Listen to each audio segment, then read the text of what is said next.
the early 2000s, a major shift in investing began. Seemingly out of nowhere, passive funds started getting way more investment than before. But the shift wasn't so much toward passive funds as away from active funds and their fees. There was a simple logic behind the shift: a growing realization that few people, if any, can consistently beat the market while managing your money. So why should people pay the large fees required of actively managed funds? This wasn't a passive fund revolution. It was an anti-active fund revolution. If passive funds had the same fees, the transition wouldn't have happened. People hated fees, active funds had the fees, passive funds didn't, so they switched to passive. A similar phenomenon is occurring in today's NBA, so I'm making a 3-part series to talk about it. Part 1 will be about what's really happening, Part 2 will be about what caused it, and Part 3 will be about what should or will happen next. To start, let's talk about 3 myths about the three-point shot. Myth number 1, shooting more threes improves offensive efficiency. The three-point shot was first introduced in 1980. For the next 35 years, three-point attempt rates rose consistently without any corresponding increase in offensive efficiency. It seems like few people realize how much three-point attempt rates had already increased prior to the three-point revolution. Second, threes don't happen in an all-else-equal world. Three-point shots are the least likely to draw fouls, which is why free throw rates have significantly declined as three-point attempt rates have increased. Three-point shooters stay further away from the hoop, which is why offensive rebound rates have also fallen so much. And increased three-point rates means more space and less offensive congestion, which decreases turnover rates. If you don't consider all the indirect effects of shooting more threes, you won't have a real understanding of their contribution towards efficiency. Myth number 2. NBA offenses are eliminating all bad two-point shots and replacing them with threes. Here is a graph of the effective field goal percentage of shots from the restricted area over the last 20 years. Here are corner threes.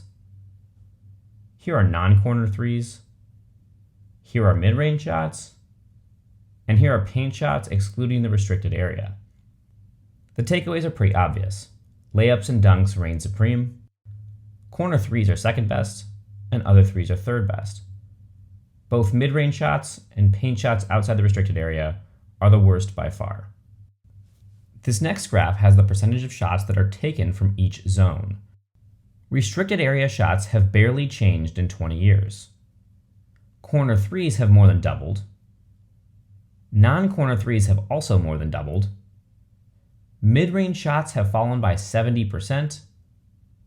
And paint shots outside the restricted area dipped and then steadily increased since 2017. If NBA teams were simply eliminating all bad two-point shots, we would have seen the same dip in paint shots outside the restricted area that we've been seeing in mid-range shots. Not only has that not happened, but paint shots outside the restricted area set record highs each of the past 3 seasons. What's happening in the NBA isn't a three-point revolution. It's an anti-mid-range revolution. Myth number 3. The reason NBA teams are more efficient than ever is because they shoot more threes. Let's compare the first NBA season with a three-point line to the 2015 season. In 1980, 3.1% of shots were threes. In 2015, 26.8% of shots were threes. In 1980, offenses scored 105.3 points per 100 possessions. In 2015, they scored 105.6. 35 years and a 23.7% increase in the rate of threes netted 0.3 points per 100 possessions. Then, in 2021, with a 39.2% three-point attempt rate, offensive efficiency increased to 112.3 points per 100 possessions. We know that mid-range shots have been eliminated for threes, but let's assume that every additional three taken in 2021 compared to 2015 was replacing a mid-range shot. We can take the value of a 2016 three, 52.5% effective field goal percentage, subtract the value of a 2016 mid-range shot, 39.9% effective field goal percentage, to get a 12.6% effective field goal percentage difference between the two. Then we take the difference in three-point attempt shot rates, 39.2% versus 26.8%, and get a 12.4% difference. When we multiply the 12.4% increase in three-point attempt rates by the 12.6% difference in effective field goal percentage, we get about a 1.6% increase in effective field goal percentage by replacing mid-range shots with threes. The problem is effective field goal percentage increased by 4.2% during these 5 years, meaning that if you assumed every three-point attempt rate replaced only the worst two-point shot, you could still only explain less than 40% of the increased offensive efficiency through three-point attempt rates alone. Which brings me to the main point of this video. The real reason offenses have gotten so much more efficient is because players are making more of every type of shot.